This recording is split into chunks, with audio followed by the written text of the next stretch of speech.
Diyabubula. Water bubble. Diya is water, bubula is bubble. So water bubble.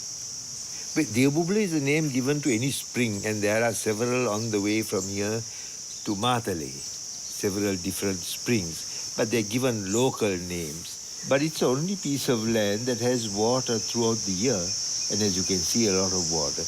They wanted buildings in which guests could come and stay in the forest. The point of the water around each of those cabanas or rooms is to prevent termites getting into the building, and frogs and all manner of other things that especially foreign guests get alarmed. So my buildings were designed chiefly on that, and also so that they don't stand out of the forest like a sore thumb. For example, if they had, built buildings in the standard form of concrete and glass and brick, in the middle of this, apart from destroying the environment while they were building it, would have stood out of the forest.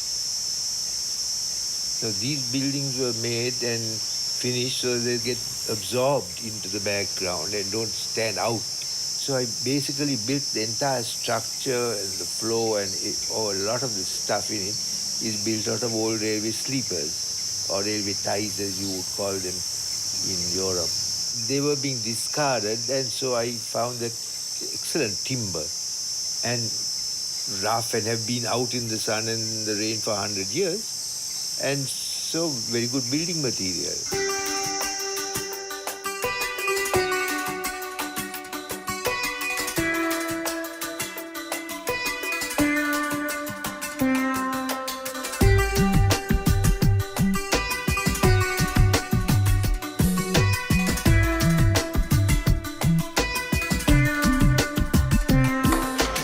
So we have a huge troop of monkeys that play havoc with everything here.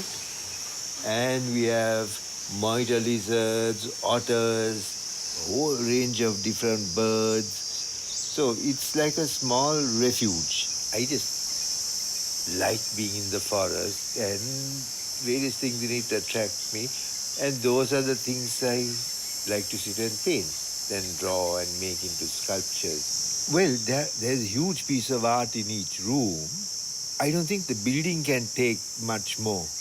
But certainly you can have sculptures out in the forest. I like having hidden sculptures. They look great in the forest because they are backed with, natural background as opposed to being inside an art gallery which is bare walls. And of course you can't put paintings in the forest, unfortunately, because the monkeys and the termites will chew it up in no time. I put art in the forest because from where I sit, I like to see my own work. I would really class myself not as an artist, but a person who makes handicraft.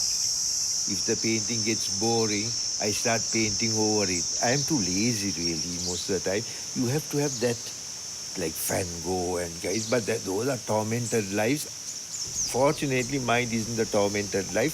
Therefore, I think I don't have that sort of integrity.